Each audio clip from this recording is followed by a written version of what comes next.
মাননীয় সংসদ নেতা ও প্রধানমন্ত্রীকে মহামান্য রাষ্ট্রপতির ভাষণ সম্পর্কে আনীত ধন্যবাদ প্রস্তাবের উপর আলোচনা।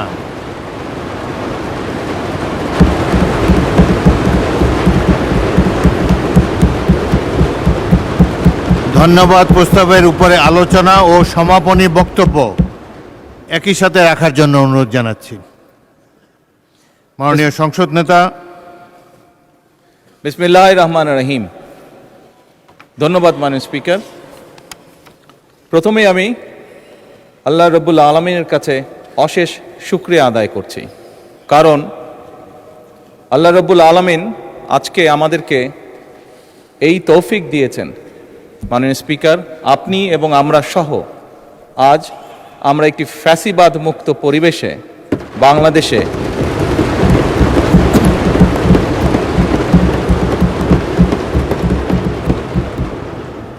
বাংলাদেশের মানুষের সমর্থনের ভিত্তিতে এই সংসদ অধিবেশনে বসেছি এবং আলহামদুলিল্লাহ আল্লাহর রহমতে প্রায় 1 মাস 25 দিন যাবৎ এই সংসদ পরিচালিত হয়েছে এবং দেশ এবং দেশের জনগণের স্বার্থে আমরা এখানে আলোচনা করেছি এবং গুরুত্বপূর্ণ সিদ্ধান্ত গ্রহণ করেছি।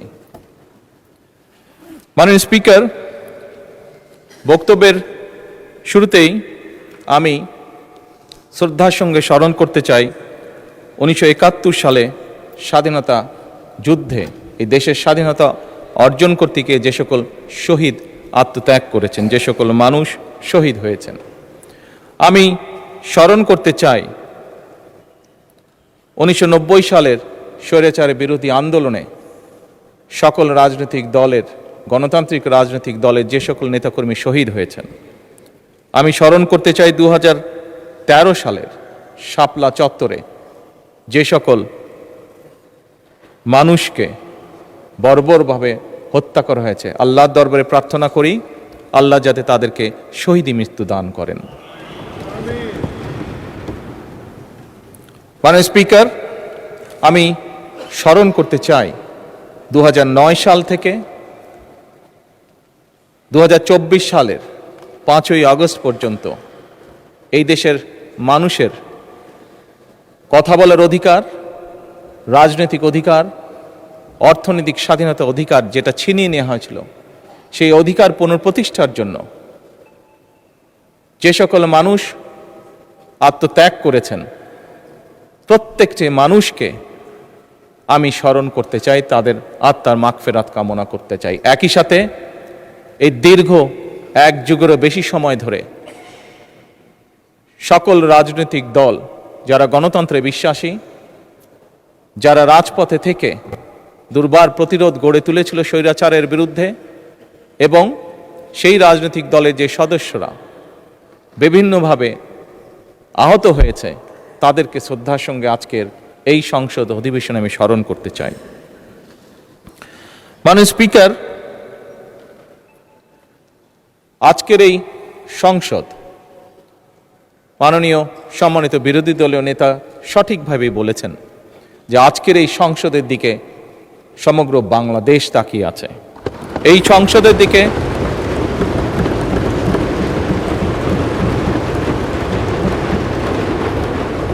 পৃথিবীর প্রতিটি কর্নারে যেখানেই একজন বাংলাদেশি আছে, সম্ভবত প্রত্যেকটি মানুষ এই সংসদের বর্তমান এবং এই সংসদের ভবিষ্যতের দিকে তাকিয়ে আছে একটি দৃঢ় প্রত্যাশা, আশা নিয়ে।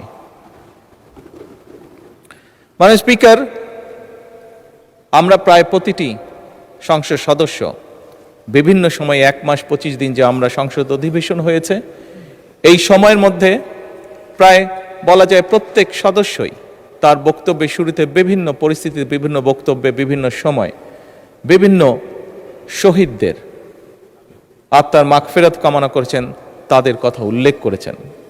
আমরা শ্রদ্ধা নিবেদন করলাম, শ্রদ্ধা নিবেদন করেছি, ইনশাআল্লাহ ভবিষ্যতেও আমরা শ্রদ্ধা নিবেদন করব। কিন্তু মাননীয় স্পিকার, শুধু কি শ্রদ্ধা নিবেদন করলেই শহীদদের প্রতি আমাদের কর্তব্য শেষ হয়ে যাবে? অবশ্যই নয় মাননীয় স্পিকার। যে সকল মানুষ জীবন উৎসর্গ করেছেন, যে সকল মানুষ আহত হয়েছেন, পঙ্গুত্ব বরণ করেছেন, প্রত্যেকটি মানুষের একটি প্রত্যাশা বা একটি আকাঙ্ক্ষা ছিল, এবং সেই প্রত্যাশা সেই আকাঙ্ক্ষাকে সামনে রেখেই সেই মানুষটি সেদিন রাজপথে ঝাঁপিয়ে পড়েছিল এদেশের মানুষের রাজনৈতিক অধিকারকে প্রতিষ্ঠিত করার জন্য। মাননীয় স্পিকার, কি ছিল এই মানুষগুলোর প্রত্যাশা বা আকাঙ্ক্ষা? খুব সংক্ষেপে যদি বলতে হয়, এই মানুষগুলোর প্রত্যাশা ছিল, আকাঙ্ক্ষা ছিল এমন একটি বাংলাদেশ, যে বাংলাদেশে মানুষ মুক্তভাবে কথা বলতে পারবে, আরেকজনের ব্যক্তি স্বাধীনতার প্রতি সম্মান রেখে নিজের মতামতকে প্রকাশ করতে পারবে। এই মানুষগুলির প্রত্যাশা ছিল এমন একটি বাংলাদেশ যেখানে তারা তাদের যোগ্যতা অনুযায়ী তারা তাদের কর্মসংস্থানের ব্যবস্থা করতে পারবে, তাদের জীবন পরিচালনা করতে পারবে। এই রকম প্রত্যাশাগুলো ছিল। মাননীয় স্পিকার, আমি আবারও বিরোধী দলীয় নেতার সাথে একমত প্রকাশ করছি। উনি উল্লেখ করেছেন ওনার বাবা একজন কৃষক ছিলেন, এবং কৃষক থাকাকালীন অবস্থায় কি এরকম সমস্যা ফেস করেছেন এই দেশের কৃষক, সেটি সেই সময় হোক, এটি বর্তমান সময় হোক। মাননীয় স্পিকার, এই সকল বিষয়গুলো ওনারা যেমন দেখেছেন, এই সকল বিষয়গুলো আমরা এখানে উপস্থিত প্রত্যেকটি মানুষ, প্রত্যেকটি সংসদ সদস্য আমরা দেখেছি। আমাদের পরিবারে বর্তমানেও কেউ না কেউ প্রত্যক্ষ পরোক্ষভাবে কৃষির সাথে জড়িত। আমরা যে গিয়েছি 12 তারিখের নির্বাচন, আমরা 12ই ফেব্রুয়ারি নির্বাচন হোক, 1991 সালে নির্বাচন হোক, 2001 সালে নির্বাচন হোক, 1996 সালে নির্বাচন হোক, প্রতিটি নির্বাচনে এখানে উপস্থিত প্রত্যেকটি মানুষ আমরা গ্রামে গিয়েছি, খেতে গিয়েছি, কৃষকের কাছে ভোট চেয়েছি, কৃষাণীর কাছে ভোট চেয়েছি, সকল প্রকার মানুষের কাছে আমরা ভোট চেয়েছি। আমরা জানি আমাদের কৃষক ভাইদের কি অবস্থা। মাননীয় বিরোধী দলের নেতাকে আশ্বস্ত করে বলতে চাই, কৃষকদের এই সমস্যা থেকে বের করে আনার জন্যই আমরা আমাদের ম্যানিফেস্টোতে কৃষক কার্ড রেখেছিলাম। মাননীয় স্পিকার,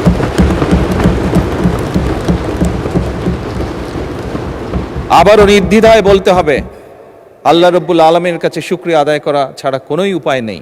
আল্লাহর রহমত ছিল বলেই বাংলাদেশের মানুষের সমর্থন নিয়ে আমরা সরকার গঠন করার পরে দ্রুততার সাথে আমরা চেষ্টা করেছি সেই কৃষক ভাইদের পাশে দাঁড়ানোর জন্য।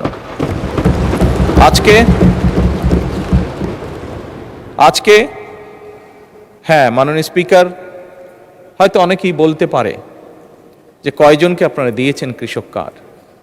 আমরা দেওয়া শুরু করেছি মাননীয় স্পিকার, পর্যায়ক্রমিকভাবে।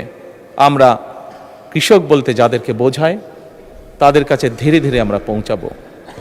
এবং শুধু কৃষক বলতে সাধারণত আমরা যে বুঝি যে মানুষগুলো, শুধু তাই নয়, যে ধান ফলায় শুধু সেই কৃষকই নয়, যে ধান ফলায়, যে মৎস্য চাষ করে, যে গবাদি পশু চাষ করে, প্রত্যেক ধরনের কৃষকের কাছে আমরা পৌঁছতে চাই। এবং এটাই বলতে পারি, আমরা মাননীয় স্পিকার শুরু করেছি, আল্লাহর রহমতে আমরা এই কাজটি শুরু করেছি, কৃষকের ভাগ্য পরিবর্তনের কাজ আমরা শুরু করেছি, এই সংসদে নির্বাচিত প্রতিনিধিরা শুরু করেছে। এবং একটু আগে বিরোধী দলের নেতা ওই গ্যালারি দেখিয়ে বললেন যে ওখানে ভবিষ্যৎ প্রজন্ম যারা বসে আছে, ইনশাল্লাহ তারা সেই কাজটিকে এগিয়ে নিয়ে যাবে এই কৃষকদের ভাগ্য পরিবর্তন করার জন্য। মাননীয় স্পিকার, খুব সঠিকভাবে বিরোধী দলের নেতা বলেছেন এই দেশের শিক্ষা অঙ্গন বা ছাত্রদের কথা। মাননীয় স্পিকার, আমরা অবশ্যই চাই না যে আমাদের যে শিক্ষা অঙ্গনগুলোর যে অবস্থা, শিক্ষার্থীদের যে অবস্থা, সেটি এরকম থাকুক, সেটি অবশ্যই পরিবর্তিত হোক।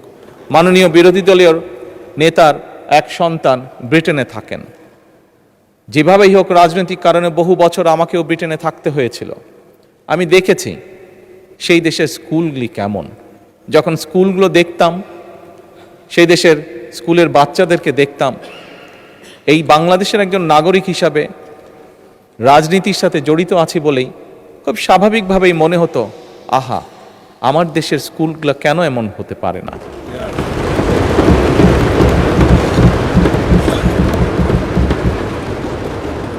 মাননীয় স্পিকার, দেখেছি সেখানে কিভাবে প্রাইমারি স্কুলের কথা যদি বলি, আমি যেখানে থাকতাম তার আশেপাশে প্রাইমারি স্কুল ছিল, সেজন্যই সেটি বেশি চোখে পড়তো।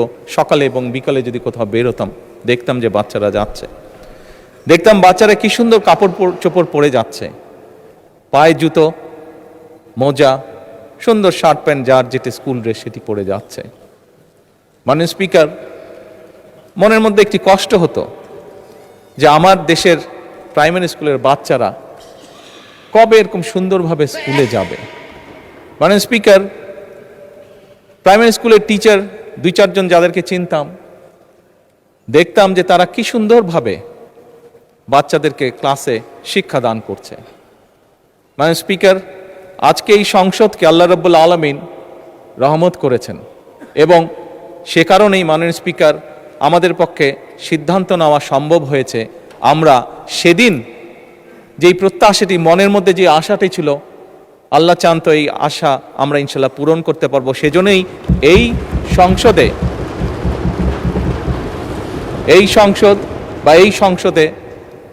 মাধ্যমে যে সরকার গঠিত হয়েছে, মাননীয় স্পিকার, এই সরকার সিদ্ধান্ত গ্রহণ করেছে এবং কাজও শুরু করেছে। আমরা ইনশাল্লাহ আগামী জুলাই মাস থেকে পর্যায়ক্রমিকভাবে ধীরে ধীরে প্রাইমারি স্কুলের বাচ্চাদেরকে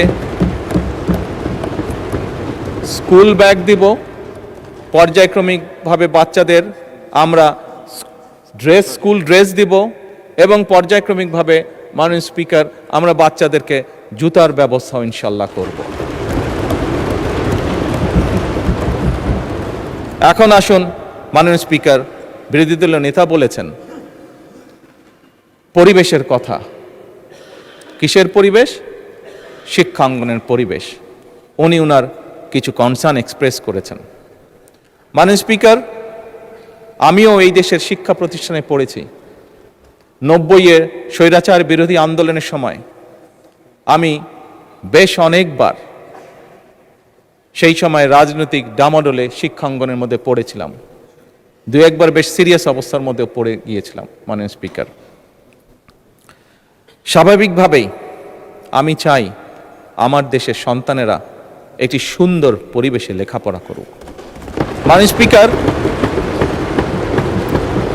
সার্বিক বিশ্ব পরিস্থিতিতে আমরা দেখেছি বিশ্বের প্রত্যেকটি দেশ মধ্যপ্রাচ্যে যে ক্রাইসিস যাচ্ছে, যে যুদ্ধ অবস্থা, তার কারণে পৃথিবীর প্রায় প্রত্যেকটি দেশ জ্বালানির সমস্যার সম্মুখীন হয়েছে, যার তাপ হয়তো বাংলাদেশে এসেও লেগেছে। বাংলাদেশের মানুষ বেশ কিছুদিন কষ্ট পেয়েছে এটিতে। আমি বিরোধী দলের নেতার সাথে এই ব্যাপারে কম বেশি একমত। মাননীয় স্পিকার, বিরোধী দলের পক্ষ থেকে সেদিন একটি প্রস্তাবনা দেওয়া হয়েছিল যে এই সমস্যাটি যদি আমরা উভয় একসাথে বসি আলোচনা করি, তাহলে হয়তো মিটমাট করা বা একটা সুরাহা বের করা সম্ভব হবে।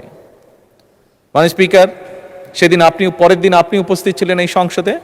আপনার সামনেই আমি আমাদের অবস্থান থেকে আমাদের প্রস্তাবনা বিরোধী দলের কাছে উপস্থাপন করেছি।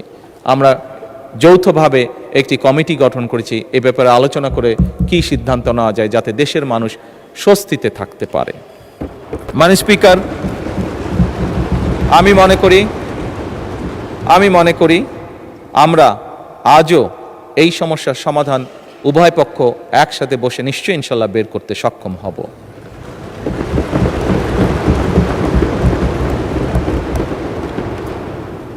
মাননীয় স্পিকার, যে কথাটি একটু আগেই বলেছি, অনেকদিন বাধ্য হয়ে বিদেশে থাকতে হয়েছিল। এছাড়াও এর আগে যখন দেশে ছিলাম, মাননীয় স্পিকার, দলের রাজনৈতিক কারণেই, দলীয় কারণে, রাজনৈতিক কারণে প্রায় বাংলাদেশের বিভিন্ন গ্রাম, জেলা, উপজেলা, পৌরসভা সফর করেছি দলীয় কাজে। মাননীয় স্পিকার, সেই সময় দেখেছি এবং সেই সময় দেখে আমার কাছে মনে হয়েছে যে এই দেশে আমরা যত পরিকল্পনাই গ্রহণ করি না কেন মাননীয় স্পিকার, এই পরিকল্পনাগুলোকে যদি সফল করতে হয়, দেশের অবস্থার যদি পরিবর্তন করতে হয় মাননীয় স্পিকার, তাহলে আমাদের এই টোটাল জনসংখ্যার অর্ধেক যারা, তাদেরকে আমরা যদি অবজ্ঞা করি, পেছনে ফেলে রাখি, তাহলে কোনোভাবেই সেটি সম্ভব নয় মাননীয় স্পিকার। এবং সে কারণেই মাননীয় স্পিকার 1991 থেকে 96 এবং 2001 থেকে 2006 সাল যখন বাংলাদেশ জাতীয়তাবাদী দল দেশনেত্রী খালেদা জিয়ার নেতৃত্বে দেশ পরিচালনার দায়িত্বে ছিল, তখন আমরা মেয়েদের শিক্ষা ব্যবস্থা ক্লাস 12 পর্যন্ত আমরা ফ্রি করেছিলাম।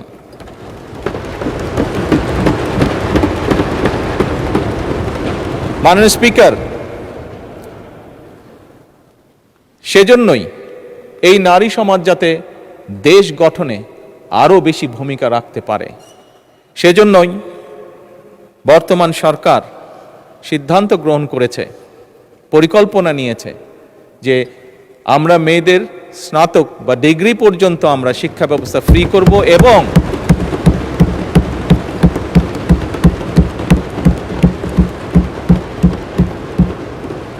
মাননীয় স্পিকার, যারা ভালো রেজাল্ট করবে, যে সকল মেয়েরা ভালো রেজাল্ট করবে, তাদেরকে আমরা উপবৃত্তির ব্যবস্থা করব ইনশাআল্লাহ সরকার থেকে। মাননীয় স্পিকার, শুধুমাত্র লেখাপড়াই নয়, মেয়েদেরকে, নারীদেরকে যদি আমরা অর্থনৈতিকভাবে স্বাবলম্বী করে গড়ে তুলতে পারি, তাহলে দেশকে আরো দ্রুত সামনের দিকে এগিয়ে নিয়ে যাওয়া সম্ভব। এবং এইটি করার লক্ষ্যেই আমরা ফ্যামিলি কার্ড নামে একটি কার্ড, এটার প্রতিশ্রুতি আমরা নির্বাচনের আগে দেশের জনগণের কাছে দিয়েছিলাম। আবারও আল্লাহর কাছে অশেষ শুকরিয়া আদায় করি, আল্লাহর রহমতে এই ফ্যামিলি কার্ড যেটি আমরা প্রতিশ্রুতি দিয়েছিলাম, সেটিরও বাস্তবায়নের কাজ আমরা শুরু করেছি। এবং এই সংসদেই মাননীয় স্পিকার, দুদিন আগে আমাদের তরুণ সদস্য জনাব হাসনাত আমাকে ফ্যামিলি কার্ড নিয়ে একটি প্রশ্ন করেছিলেন যে এই ফ্যামিলি কার্ড কিভাবে কন্ট্রিবিউট করতে পারে দেশের ইকোনমিতে। আমি সংক্ষেপে সেটি তুলে ধরেছিলাম এই মহান সংসদের সামনে। এবং সেদিন আমি পরিষ্কারভাবে বলেছিলাম, অনেকেই হয়তো, অনেকের মনেই প্রশ্ন আছে এত টাকা কিভাবে দিবে এবং এত টাকা এইভাবে দিয়ে দিলে সম্ভব কিনা। আমাদের সকলকে বিষয়টি একটু অন্যভাবে দেখতে হবে। যেই টাকাটি আমরা ফ্যামিলি কার্ডের মাধ্যমে দিচ্ছি, এটি ইনভেস্টমেন্ট হিসেবে দেখতে হবে এবং আপনি যখন ইনভেস্ট করবেন রিটার্ন অবশ্যই আসবে। আমি সেদিন বলেছিলাম, মাননীয় স্পিকার, আমি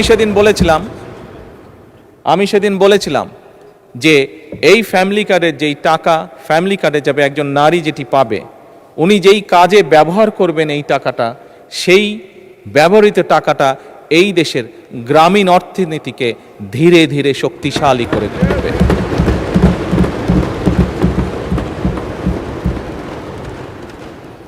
মাননীয় স্পিকার,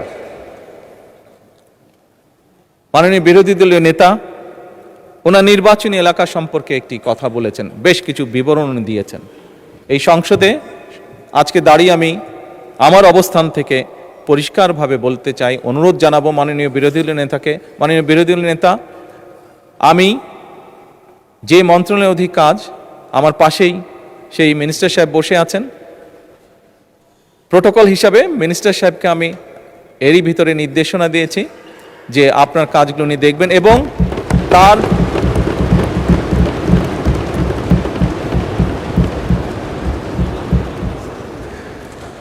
বিরোধী দলীয় উপনেতা উপদে কিছু বলতে চাইছেন, কোনো অসুবিধা নেই।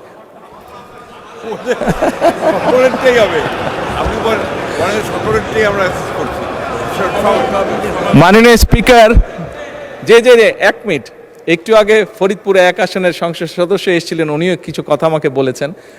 মাননীয় স্পিকার, আমি প্রথমেই বলেছি এই সংসদ বাংলাদেশের মানুষের জন্য, এই সংসদ বাংলাদেশের জন্য।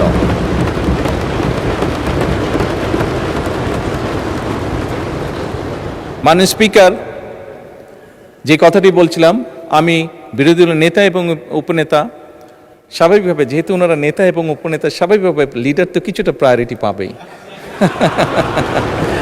ওনাদের দুজনকে বলব, দয়া করে আপনাদের বিষয়গুলো যদি আমার অফিসেও যদি একটা কপি পাঠিয়ে দেন, আমি নিজে চেষ্টা করব দেখার জন্য বিষয়গুলো।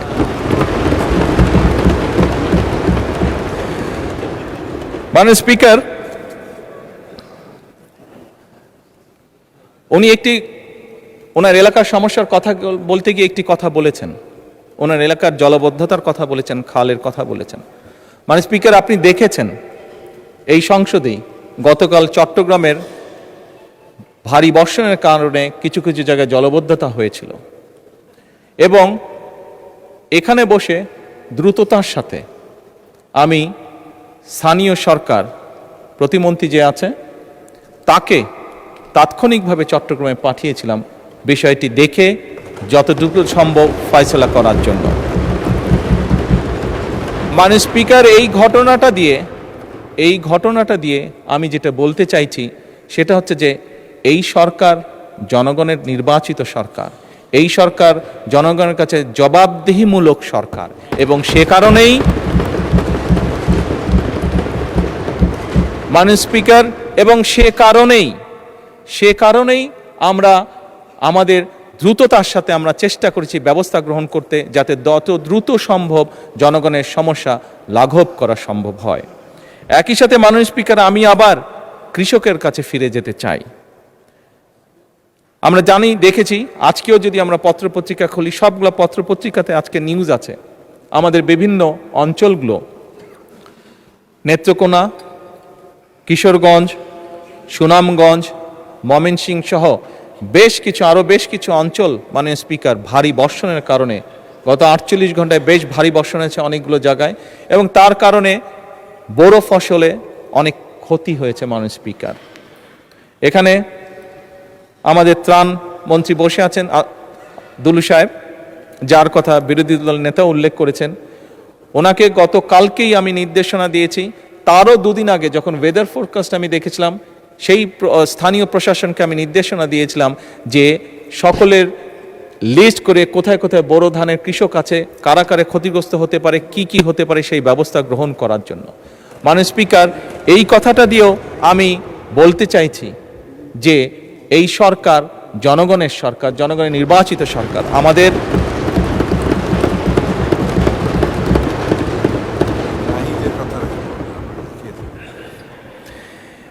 জনগণের নির্বাচিত সরকার, এবং আমাদের প্রথম দায়িত্বই হচ্ছে জনগণের দেখভাল করা। মাননীয় স্পিকার,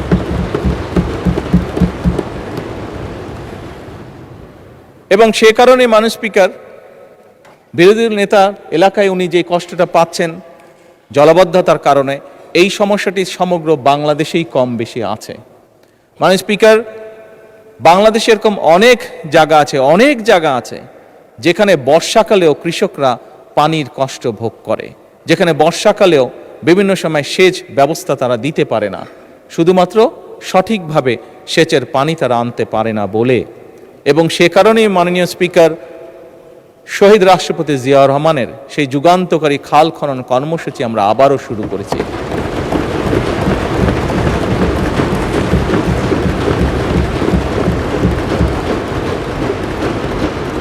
এই খাল খনন কর্মসূচি শুধুমাত্র যে সেচের পানির জন্য আমরা করছি তা নয়। এই খাল খনন, জি, এটা 10,000 টাকা, যেটা যে অসুবিধা নেই বলবো।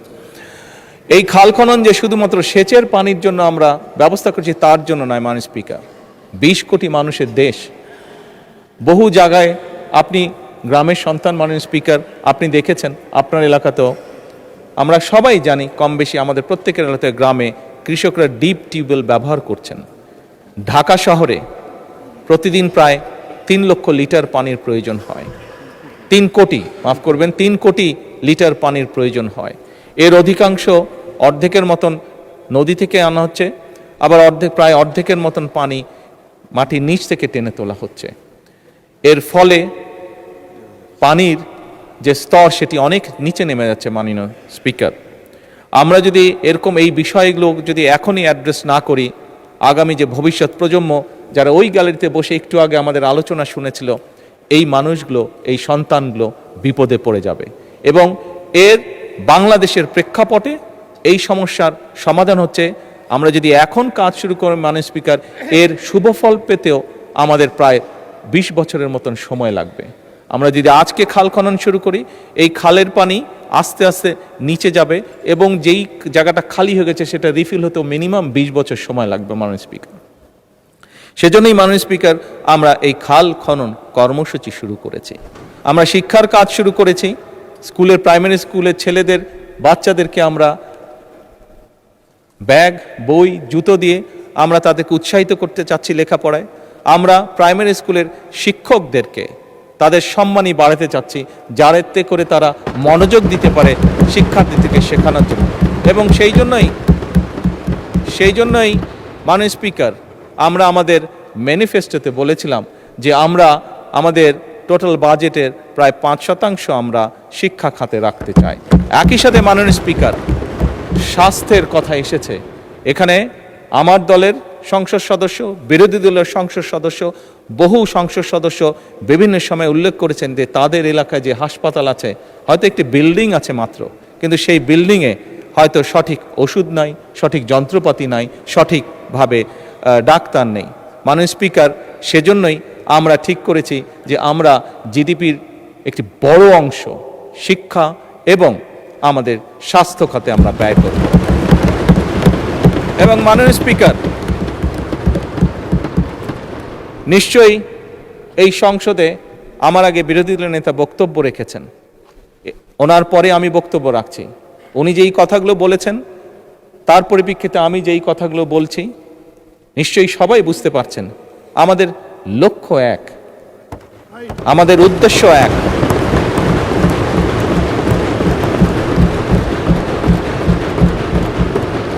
আমাদের গন্তব্য এক। লক্ষ্য কি? লক্ষ্য হচ্ছে বাংলাদেশের মানুষ। উদ্দেশ্য কি? উদ্দেশ্য হচ্ছে একটি সমৃদ্ধশালী বাংলাদেশ। গন্তব্য কি? গন্তব্য কি? একটি স্বনির্ভর, নিরাপদ, আত্মনির্ভরশীল বাংলাদেশ।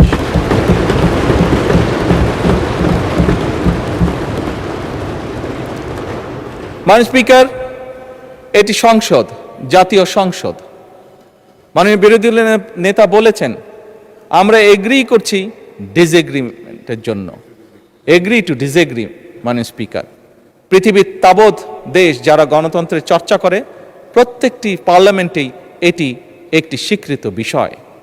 মাননীয় স্পিকার, ইয়েস, আজকে হয়তো জুলাই সনদ নিয়ে অনেক কথা হয়েছে, আমি সেই ডিবেটেই যাব না।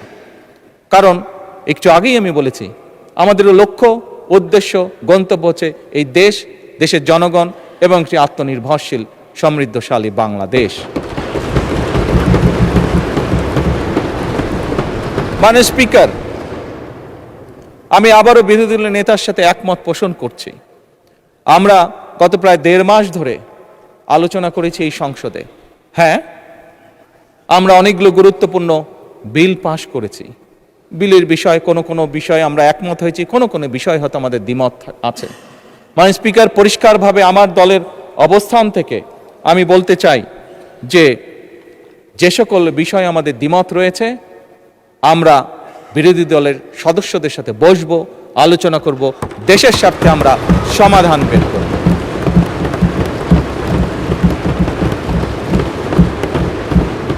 মাননীয় স্পিকার, নিশ্চয়ই আপনারও মনে আছে, এখানে সকলেরই মনে আছে, রোজার সময় বিরোধী দলীয় নেতা আমাকে ওনাদের ইফতার পার্টিতে দাওয়াত করেছিলেন। আমরা সেখানে গিয়েছিলাম। আমি গিয়েছিলাম, আমার সাথে আজকের হোম মিনিস্টারের সাথে ছিলেন। আমরা সেখানে ওনাদেরকে প্রস্তাব দিয়েছিলাম যে ডেপুটি স্পিকারের প্রস্তাবটি, যে ওটা ওনাদের দলীয় সিদ্ধান্তের কারণে ওনারা সেটা গ্রহণ করেন, সেটা ওনাদের পলিসির ব্যাপার। কিন্তু আমরা ওনাদেরকে প্রস্তাব দিয়েছিলাম যে আমরা চাই যে ডেপুটি স্পিকার ডেপুটি স্পিকার আমরা ওনাদের কাছ থেকে চেয়েছিলাম। মাননীয় স্পিকার, আজকে আবারও পরিষ্কারভাবে আমি বলতে চাই, এই প্রস্তাবটি মাননীয় বিরোধী দলের নেতা এবং মাননীয় বিরোধী দলের সদস্যবৃন্দ, আমাদের এই প্রস্তাবটি এখনও ওপেন আছে। আমরা এখনও এই প্রস্তাবটি ওপেন রেখেছি। এই প্রস্তাবটি দেওয়ার মাধ্যমে আবারও আমরা আমাদের পরিষ্কার ইন্টেনশন বোঝানোর চেষ্টা করেছি। যেভাবে ঠিক বিরোধী দলের নেতা সেদিন বলেছিলেন যে আসুন আমরা দুই দল মিলে যদি একসাথে একটি কমিটি গঠন করি, যেখানে জ্বালানির বিষয়ে যদি কোনো সমস্যা থেকে থাকে আমরা আলোচনা করে একটি সিদ্ধান্ত নিতে পারবো। ওনারা যেরকম ওনাদের ইন্টেনশন দেখিয়েছেন, আমরাও সেই সময় আমাদের ইন্টেনশন পরিষ্কারভাবে তুলে ধরেছি। একইভাবে মাননীয় স্পিকার, এই সংসদ অধিবেশন শুরুর আগে আমি ওনার বাসায় গিয়েছিলাম। ওনার বাসায় গিয়ে দেশ পরিচালনা করার জন্য ওনাদের সহযোগিতা আমি চেয়ে এসেছিলাম। একইভাবে আমি নাহিদ ইসলামেরও বাসায় গিয়েছিলাম। এনসিপির কাছে আমি বলেছিলাম দেশ পরিচালনায় আপনাদেরও সহযোগিতা প্রয়োজন। মাননীয় স্পিকার,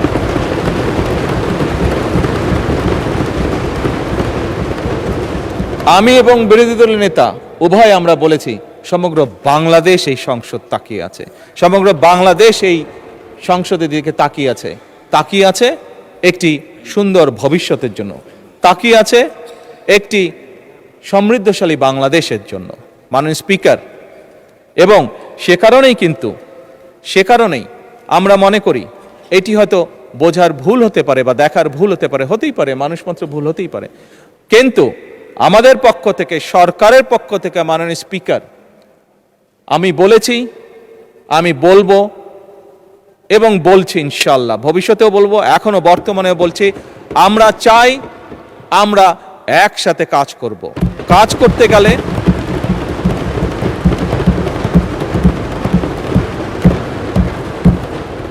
মাননীয় স্পিকার, অতীতে যতবারই গণতন্ত্র চলতে শুরু করেছিল বিভিন্ন সময় গণতন্ত্র বাধাগ্রস্ত হয়েছে। গণতন্ত্র যতবারই বাধাগ্রস্ত হয়েছে দেশের অর্থনীতি বাধাগ্রস্ত হয়েছে। গণতন্ত্র যতবারই বাধাগ্রস্ত হয়েছে দেশের স্বাস্থ্য ব্যবস্থা বাধাগ্রস্ত হয়েছে। গণতন্ত্র যতবারই বাধাগ্রস্ত হয়েছে দেশের মানুষের কর্মসংস্থান বাধাগ্রস্ত হয়েছে। গণতন্ত্র যতবারই বাধাগ্রস্ত হয়েছে দেশের অর্থনীতি, মাননীয় স্পিকার, বাধাগ্রস্ত হয়েছে। কাজেই এই মুহূর্তে আমরা সকলে যদি গিয়ে একটি সাধারণ মানুষকে জিজ্ঞেস করেছি তুমি কি চাও, আমি বিশ্বাস করি একজন সাধারণ মানুষ বলবে আমরা শান্তি চাই। একজন সাধারণ মানুষ বলবে আমরা নিরাপদ রাস্তা চাই। একজন সাধারণ মানুষ বলবে আমি আমার লেখাপড়া শেষ করে আমি একটি কর্মসংস্থান চাই। একজন গৃহিণী বা একজন নারী বলবে আমি নিরাপদে রাস্তায় যেতে চাই। মাননীয় স্পিকার, আজকে আমরা ইতিহাস নিয়ে হয়তো অনেক ডিবেট করেছি, কিন্তু মাননীয় স্পিকার, আমাদের এই ইতিহাসের ডিবেট সেই হামে অসুস্থ বাচ্চার মার মন কি শান্ত করতে পারবে? পারবে না। তার জন্য তো মাননীয় স্পিকার,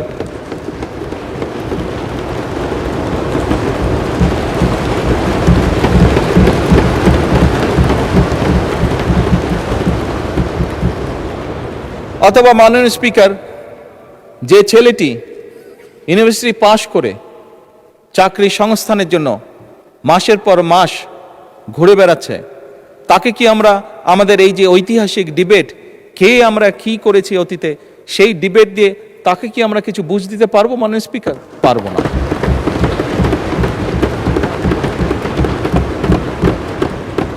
মাননীয় স্পিকার, আমি একটু আগেই বলেছি যে বোরো ধানের এই যেখানে অতিবৃষ্টি হয়েছে সেখানে যেই ফসল কৃষকরা ক্ষতিগ্রস্ত হয়েছে, তাদের কাছে যদি আমরা আমাদের এই মহান সংসদের মূল্যবান ঐতিহাসিক ডিবেট উপস্থাপন করি, সে যে ফসলহানির যে কষ্ট, সেই কষ্ট কি তার লাঘব করা সম্ভব হবে যদি তার জন্য আমরা কোনো একটি ব্যবস্থা করতে না পারি যে আগামী 3 মাস সে কি খাবে?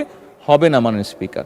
তাকে আমার খাবারের ব্যবস্থা করতে হবে, ওই বেকার যুবকটির জন্য আমার কর্মসংস্থানের ব্যবস্থা করতে হবে, হামে আক্রান্ত শিশুর জন্য তার মায়ের সান্ত্বনার জন্য আমাকে ওষুধের ব্যবস্থা করতে হবে।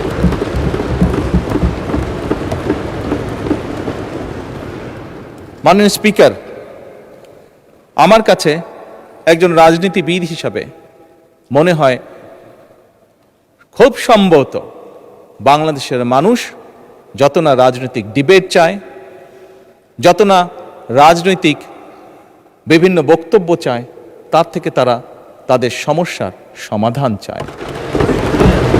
মাননীয় স্পিকার,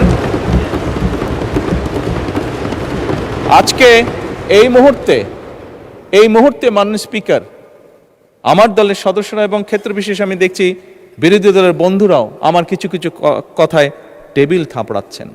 মাননীয় স্পিকার, এই যে চেয়ারটা আপনি দেখছেন, যেই চেয়ারে আমি এখানে বসছি আপনার সামনে মাননীয় স্পিকার, এই চেয়ারটি খুব কঠিন একটি চেয়ার মাননীয় স্পিকার। এই চেয়ারটি দেখলে মনে হয় বসতে খুব আরাম, আসলে মাননীয় স্পিকার মোটেও আরামের না।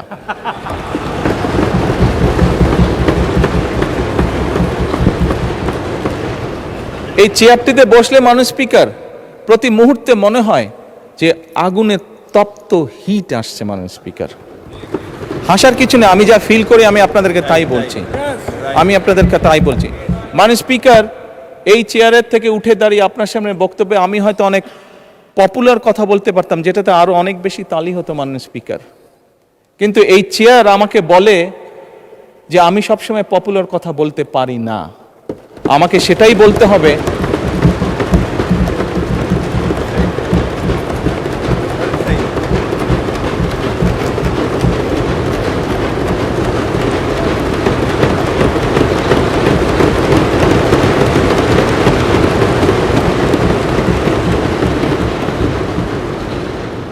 মাননীয় স্পিকার, একজন রাজনীতিবিদ হিসাবে আমারও তো ইচ্ছা করে পপুলার কথা বলতে, যাতে জোরে জোরে তালি পায়, কিন্তু এই চেয়ার প্রতি মুহূর্তে আমাকে স্মরণ করে দেয়, no, you have to take the right decision, not the popular decision.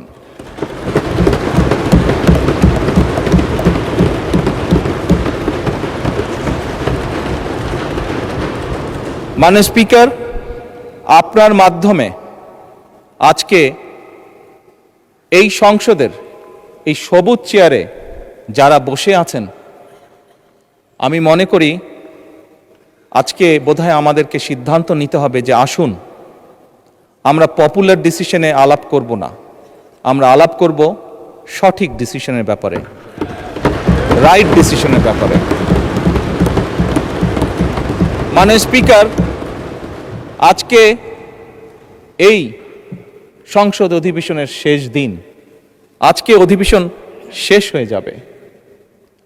আমার সংসদ নেতা হিসেবে আমার দলের সদস্যদের কাছে, বিরোধী দলীয় বন্ধুদের কাছে, সহকর্মীদের কাছে, সদস্যদের কাছে আমার অনুরোধ থাকবে যে আসুন আগামী অধিবেশন যেটি শুরু হবে সেখানে আমরা আলোচনা করব আমরা কত দ্রুত দেশে বিদ্যুতের সমস্যার সমাধান করতে পারি।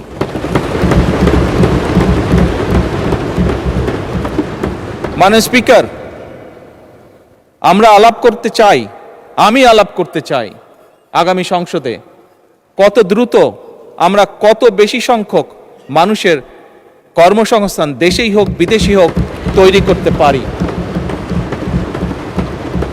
মাননীয় স্পিকার, এই সংসদে দাঁড়িয়ে আমি আলাপ করতে চাই যে আমাদের শিক্ষা প্রতিষ্ঠান, আমাদের হাসপাতালগুলোতে কত দ্রুত শিক্ষা এবং চিকিৎসা সুবিধা আমরা পৌঁছে দিতে পারি।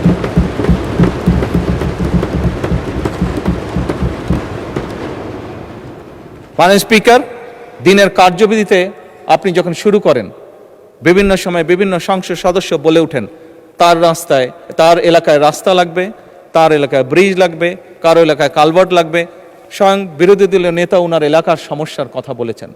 মাননীয় স্পিকার, আমরা যদি দেশের পরিস্থিতি স্থিতিশীল রাখতে না পারি, দেশে আমরা যদি অর্থনৈতিকভাবে শক্তিশালী করতে না পারি, মাননীয় স্পিকার, বর্তমান প্রেক্ষাপটে যেখানে 30 লক্ষ কোটি টাকার ঋণ নিয়ে এই সংসদ দেশ পরিচালনা শুরু করেছে, সেই দেশকে আমরা এগিয়ে নিতে পারবো না। আমরা যদি একটি স্টেবল গভর্নমেন্ট রাখি, আমরা যদি একটি স্টেবল পার্লামেন্ট এনশিওর করতে না পারি, মাননীয় স্পিকার, আমরা কোনোভাবেই এই দেশকে সামনে নিয়ে যেতে পারবো না। মাননীয় স্পিকার, এই দেশকে যদি সামনে নিতে হয় তাহলে অবশ্যই আমাদের উভয় পক্ষকে একসাথে কাজ করতে হবে। হ্যাঁ, বাংলাদেশে আইটি শিল্পের বিকাশ কিভাবে হবে এ ব্যাপারে হয়তো আমাদের মধ্যে ডিবেট হতে পারে, এ ব্যাপারে আমাদের মধ্যে দ্বিমত থাকতে পারে, কিন্তু বাংলাদেশের আইটি শিল্পের বহিঃপ্রকাশ হতে হবে এ ব্যাপারে আমাদের মধ্যে নিশ্চয়ই কোনো ডিবেট নেই মাননীয় স্পিকার। সেজন্যই আসুন আজকে আমরা সিদ্ধান্ত গ্রহণ করি যে আমাদের আলোচনার বিষয়বস্তু হবে এই দেশের মানুষের ভাগ্যের পরিবর্তন। আমাদের আলোচনার বিষয়বস্তু হবে মাননীয় স্পিকার, আমাদের আলোচনার বিষয়বস্তু হবে যে আমরা অন্য দেশের উদাহরণ দেব না, বরং আমাদের দেশকে আমরা সামনে এগিয়ে নিয়ে যাব। মাননীয় স্পিকার 1971 সালে এই দেশ যখন স্বাধীন হয়েছে, এই মুহূর্তে আমরা বিভিন্ন বিবেচনায় আমাদের দেশকে যদি স্ট্যান্ডার্ডে ধরি, আমাদের মতন অনেকগুলো দেশ ছিল যারা হয়তো 1972-73 সালে স্বাধীন হয়েছে, তারা আমাদের থেকে এগিয়ে গিয়েছে। মাননীয় স্পিকার, আমরা পারিনি কেন? বিকজ বিভিন্নভাবে এই দেশকে একটু আগেই যেটা বলেছি মাননীয় স্পিকার, বাধাগ্রস্ত করা হয়েছে গণতন্ত্রকে। মাননীয় স্পিকার, গণতন্ত্র বাধাগ্রস্ত যদি হয়, গণতন্ত্র প্রতিবার বাধাগ্রস্ত হলে অর্থনীতি, শিক্ষা, স্বাস্থ্য সব কিছু বাধাগ্রস্ত হবে। কাজেই মাননীয় স্পিকার, আপনার মাধ্যমে আমি বিরোধী দলীয় সহকর্মীদের কাছে আহ্বান জানাতে চাই, আসুন আমরা ডিবেট করব, আমরা বিতর্ক করব, আমরা আলাপ করব, আমরা আলোচনা করব, আমরা বসবো, কথা বলবো, কিন্তু কোনোভাবেই এই সংসদকে ব্যর্থ হতে দেওয়া যাবে না।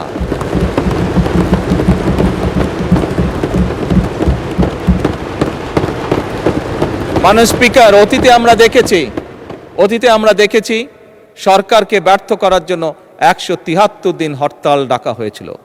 মাননীয় স্পিকার, হ্যাঁ, সেই সরকার হয়তোবা ক্ষতিগ্রস্ত হয়েছিল, সরকার হয়তো পরবর্তীতে ক্ষমতায় থাকেনি, ক্ষমতায় আসেনি, কিন্তু মাননীয় স্পিকার, কেউ একজন সদস্য, সেটি আমার দলের সদস্য হোক, সেটি বিরোধী দলীয় সদস্যরা হোক, বুকে হাত দিয়ে বলতে পারবেন যে বাংলাদেশ ক্ষতিগ্রস্ত হয়নি?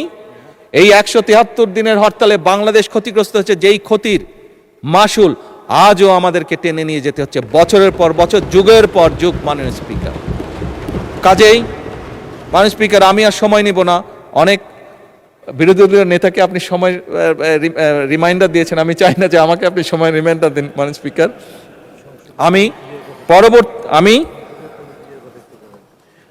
আমি বিরোধী দলীয় নেতার সাথে একমত হয়েই বলতে চাই যে কথাটি কয়েকবার আমি রিপিট করেছি, আবারও আমি রিপিট করতে চাই, কারণ আমি মনে করি এটা উনি একটি ইম্পর্টেন্ট কথা বলেছেন যার সাথে আমি সম্পূর্ণভাবে একমত। এই সংসদ মানে পুরো বাংলাদেশ।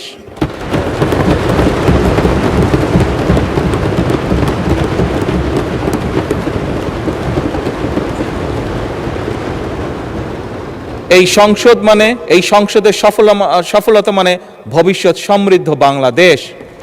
এবং মাননীয় স্পিকার, এটি সংসদের রীতি, সংসদের নীতি। মাননীয় স্পিকার, একটি দল সরকারে থাকবে, একটি দল বিরোধী দলে থাকবে। সেই জন্যই আমি বারে বারে বলছি, এই সংসদের দ্বারা গঠিত সরকার। মাননীয় স্পিকার, এই সরকারের টিকে থাকা, এই সরকারের সফলতা মানেই কিন্তু সমৃদ্ধির পথে এগিয়ে যাওয়া। কারণ আমি বিশ্বাস করি এই সংসদ এমন একটি সংসদ যা বাংলাদেশের অতীতে কোনো দিন হয়নি। বর্তমানে সংসদ, বর্তমান এবং ভবিষ্যতে হবে সেটি হলো উভয় পক্ষ দেশের স্বার্থে আমরা একসাথে কাজ করব।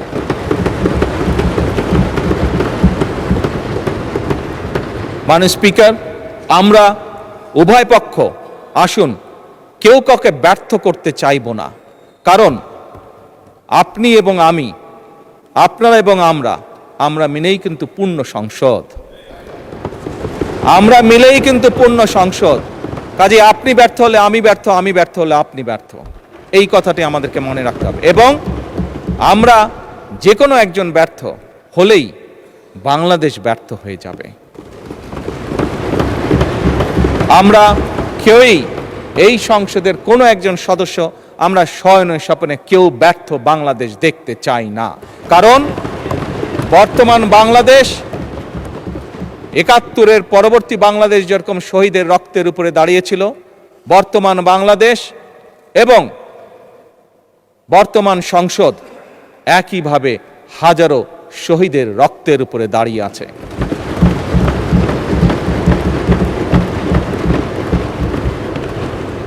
মাননীয় স্পিকার, শেষ অধিবেশনের দিনে আমি এইটুক আমার অবস্থান থেকে আবার পরিষ্কার করে দিতে চাই, আমার সরকারের অবস্থান থেকে আবার পরিষ্কার করে দিতে চাই যে আমরা সব সময় সকল সময় প্রস্তুত আছি বিরোধী দলের সদস্যদের সাথে বাংলাদেশের স্বার্থে, বাংলাদেশের মানুষের সাথে যে কোনো আলাপ আলোচনায় অংশগ্রহণ করার জন্য, এবং আলাপ আলোচনার ভিত্তিতে আমরা উভয়ে সকলে একসাথে এই দেশকে ইনশাল্লাহ সামনের দিকে এগিয়ে নিয়ে যাব। এই দেশের মানুষের প্রত্যাশা পূরণ করার আমাদের সর্বশক্তি দিয়ে চেষ্টা করব। মাননীয় স্পিকার, এবার পরিশেষে আমি আন্তরিকভাবে আমার পক্ষ থেকে, আমার সরকারের পক্ষ থেকে, আমাদের সংসদের পক্ষ থেকে মাননীয় স্পিকার আপনাকে আন্তরিকভাবে ধন্যবাদ জানাচ্ছি। আমি ধন্যবাদ জানাতে চাই মাননীয় ডেপুটি স্পিকার, মন্ত্রিসভার মাননীয় সদস্যবৃন্দদেরকে, মাননীয় চিফ হুইপবৃন্দকে এবং সকল সংসদ সদস্যবৃন্দকে। আমি বিশেষভাবে ধন্যবাদ জানাতে চাই মাননীয় বিরোধী দলীয় নেতা এবং বিরোধী দলীয় সকল সদস্যবৃন্দকে, কারণ একটু আগেই আমি বলেছি আমরা ছাড়া আপনারা পরিপূর্ণ নন, আপনারা ছাড়া আমরা পরিপূর্ণ নই। সেই কারণেই আমি মাননীয় বিরোধী দলীয় নেতা এবং বিরোধী দলীয় সকল সদস্যদেরকে বিশেষভাবে শুভেচ্ছা জানাতে চাই। আমি আন্তরিকভাবে ধন্যবাদ জানাতে চাই মাননীয় স্পিকার সচিবালয়ের সচিব সহ কর্মকর্তা এবং কর্মচারীবৃন্দকে, সকল কর্মচারীবৃন্দকে। তারা অক্লান্ত পরিশ্রম করেছেন এই 1.5 মাস সময় প্রায়। আমি ধন্যবাদ জানাতে চাই সরকারের বিভিন্ন মন্ত্রণালয়, বিভাগ এবং দপ্তরের কর্মকর্তা কর্মচারীবৃন্দদেরকে, যারা আমাদেরকে এই সংসদকে সহযোগিতা করেছেন এত অল্প সময় দ্রুততার সাথে এতগুলো বিল উপস্থাপন করে এইগুলো সম্পূর্ণ কাজগুলো সমাধান করার জন্য। মাননীয় স্পিকার, আমি ধন্যবাদ জানাতে চাই চিকিৎসক, পুলিশ সদস্য, ফায়ার সার্ভিসের সদস্য, গণপূর্ত বিভাগের সদস্য, বিদ্যুৎ ও টেলিগ্রাম ফোন বিভাগের সদস্য। আমি বিশেষভাবে আবারও আমি ধন্যবাদ জানাতে চাই নিরাপত্তা বাহিনী সহ সংশ্লিষ্ট সকল সেবাদানকারী প্রতিষ্ঠানের ব্যক্তিবর্গকে। জাতীয় দৈনিক পত্রিকা, বিভিন্ন সংবাদ সংস্থা, বাংলাদেশ বেতার, সংসদ, বাংলাদেশ টেলিভিশন ও বেসরকারি টিভি চ্যানেল সহ দেশের সকল গণমাধ্যম, সাংবাদিক, কর্মকর্তা, কর্মচারী বৃন্দদেরকে আন্তরিকভাবে ধন্যবাদ জানাতে চাই।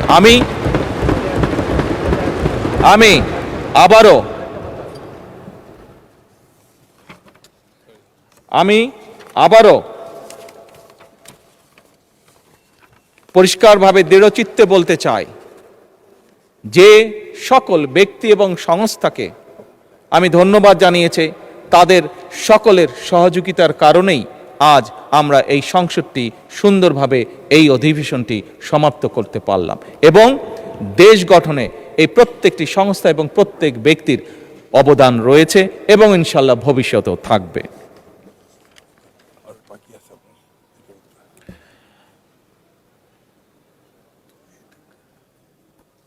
এটা তো বললাম।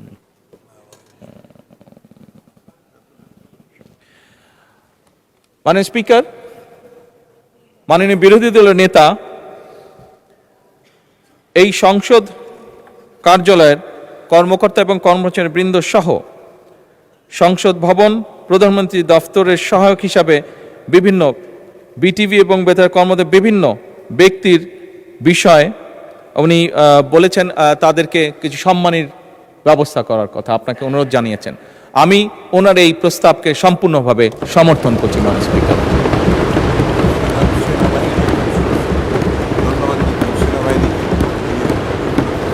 মাননীয় স্পিকার, বাংলাদেশের সশস্ত্র বাহিনী বা সেনাবাহিনী, তাদেরকে আমরা যদি আমাদের ধন্যবাদের তালিকায় না আনি সেটি অন্যায় করা হবে। ফ্যাসিবাদের পলায়নের পরে মাননীয় স্পিকার, এই সশস্ত্র বাহিনী এবং সেনাবাহিনী তাদের সর্বোচ্চ দিয়ে চেষ্টা করেছে যে দেশকে একটি সুশৃঙ্খল অবস্থার মধ্যে রাখা, দেশকে